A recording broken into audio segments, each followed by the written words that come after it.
बादलों से भरे आकाश के नीचे हवा सुनसान गांव की कच्ची सड़कों से फुसफुसाती है। 10 साल का अली बहादुरी से अकेला चलता है। एक मंद लालटेन उसके चारों ओर प्रकाश का एक नाजुक घेरा डालती है। अली के युवा चेहरे पर थोड़ी घबराहट झलकती है, क्योंकि लालटेन की रोशनी में परछाइयां नाचती हैं। जैसे ही लालटेन की रोशनी बुझती है और अंधेरे में फीकी पड़ जाती है, अली सावधानी से प्राचीन बरगद के पेड़ के पास जाता है, जिसकी विशाल जड़ें पकड़ने वाली उंगलियों की तरह हैं। पेड़ के पीछे से एक फुसफुसाहट भरी आवाज आती है। रात में एक ठंडा प्रतिध्वनि।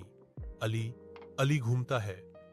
उसका दिल उसकी छाती में धड़क रहा है, एक विशाल छाया का सामना करने के लिए, जिसकी लाल आंखें हैं, एक जिन्न जो धुएं से घिरा हुआ है। उसके पैर ऐसे महसूस होते हैं जैसे वे पृथ्वी में धंस रहे हों, विशाल बरगद के नीचे, जिसकी जड़ें पकड़ने वाले सांपों की तरह हैं, जिनकी शक्ति धरती को हिला देती है।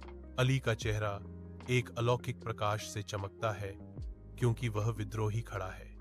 यदि तुम वास्तव में शक्तिशाली हो तो मुझे नुकसान पहुंचाए बिना अपनी ताकत दिखाओ। जिनका रूप धुएं में बदल जाता है, हवा में गूंजता एक वादा। तुमने मुझे सच दिखाया है, मैं अब से किसी को नहीं डराऊंगा।